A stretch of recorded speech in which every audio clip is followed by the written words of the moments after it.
এই যে তেল নিব কখন, ইনকাম করব কখন, এটা একটা ভোগান্তি না ভাই? তেলের দাম আরও বাড়াক, কিন্তু আমাদের তেলটা পর্যাপ্ত পরিমাণে যেন দেয়। প্রায় দিনের অধিকাংশ সময় এই তেল নিতে জায়গা, তাহলে আমাদের একদিন তেল নিলে পরের দিন টিপ দিতে হয়। এভাবে তো আমাদের সংসার বা ইনকাম করলে চলে না। দেশ জুড়ে চলমান জ্বালানি সংকট। পেট্রোল পাম্পগুলোতে দীর্ঘ লাইন, ঘণ্টার পর ঘণ্টা অপেক্ষা করেও মিলছে না পর্যাপ্ত জ্বালানি। এতে চরম ভোগান্তিতে পড়েছেন সাধারণ মানুষ। বিশেষ করে রাইড শেয়ারিং চালকেরা পড়েছেন সবচেয়ে বড় সংকটে। আয় কমে যাচ্ছে, সময় নষ্ট হচ্ছে, আর অনিশ্চয়তা বাড়ছে প্রতিদিন। এই পরিস্থিতিতে বাংলা কাগজ টিম কথা বলেছে ভুক্তভোগীদের সঙ্গে। সারাদিন ইনকাম করে যে টাকা পাইতাম, এখন মনে করেন ওই ইনকামটা এখন একবেলা তেল নিতেই শেষ, অন্য বেলায় কাজ করতে হয়। আমরা ফুল ট্যাঙ্কি তেল পাচ্ছি না, এটা হচ্ছে বড় সমস্যা, বুঝছেন? যদি আমরা 500 টাকার তেল পাই, সেক্ষেত্রে দেখা যাচ্ছে যে একদিন বা একটু বেশি চালাইলে আমাদের তেল কিন্তু শেষ হয়ে যায়।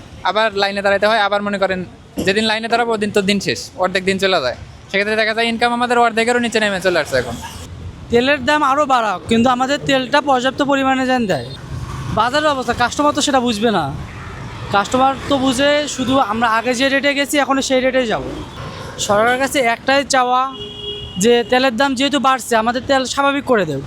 আমাদের যে প্রত্যেকটা পাম্পে আগে যেমন পর্যাপ্ত পরিমাণে তেল পাইছিলাম, এখন যেমন পর্যাপ্ত পরিমাণে তেল পাই। রাইডাররা যারা অ্যাটলিস্ট রাইডের উপর ডিপেন্ড করে ইনকাম করে, তাদের কথা মানে লাস্ট 2 মাসে সব কিছু অগোছাল হয়ে গেছে। ইনকাম, তারপর যেটা ইনকাম করে আমার আম্মুকে দেওয়া কিংবা আমি রাখা, বাসা ভাড়া, সব কিছু এলোমেলো হয়ে গেছে। লাইক 3 দিন যদি রাইড করি, একদিন হচ্ছে পেট্রোল পাম্পে বসা লাগে।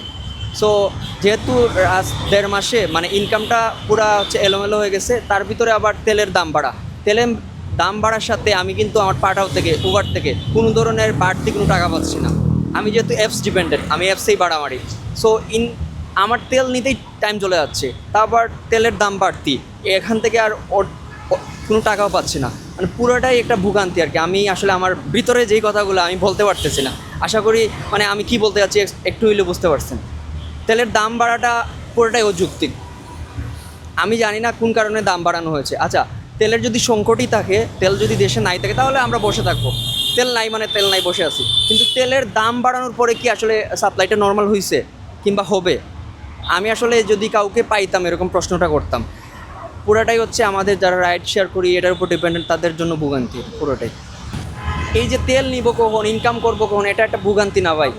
প্রায় দিনের অধিকাংশ সময় এই তেল নিতে জায়গা, তাহলে আমাদের একদিন তেল নিলে পরের দিন টিপ দিতে হয়। এভাবে তো আমাদের সংসার বা ইনকাম করলে চলে না। এমনি তেলের দাম বাড়ার কারণে এমনি নিত্য প্রয়োজনীয় জিনিসের দাম বেড়ে গিয়েছে। এদিকে আবার আমাদের একদিন তেল নিলে পরের দিন রাইড শেয়ার করতে, এদিকে আবার গ্যাপ যাচ্ছে। এনে অনেক এই তেলের এই সংকটের কারণে আমাদের জীবনযাত্রার মান এবং মানসিকভাবে অনেক আমরা ভেঙে পড়তে, এই সংসার চালানোই কষ্টকর হয়ে যাচ্ছে। আমার সরকারের কাছে একটাই দাবি থাকবে যে দাম বাড়াইছে ঠিক আছে, সরবরাহ যাতে বৃদ্ধি করে আমাদের তেলের ক্রাইসিসটা যেন আবার স্বাভাবিক পর্যায়ে চলে আসে। তেলে আমরা হয়তো দাম বাড়ছে ঠিক আছে, দাম বাড়ার এটা আমরা হয়তো পোষায় নিতে পারবো যদি আমরা টাইমলি তেলটা পাই। জ্বালানি সংকট শুধু পরিবহন খাতেই নয়, প্রভাব ফেলছে মানুষের দৈনন্দিন জীবনে ও জীবিকায়। রাইড শেয়ারিং চালকদের মতো হাজারো মানুষ আজ অনিশ্চয়তার মধ্যে দিন পার করছেন। সমস্যার দ্রুত সমাধান ও কার্যকর পদক্ষেপের প্রত্যাশা সবার।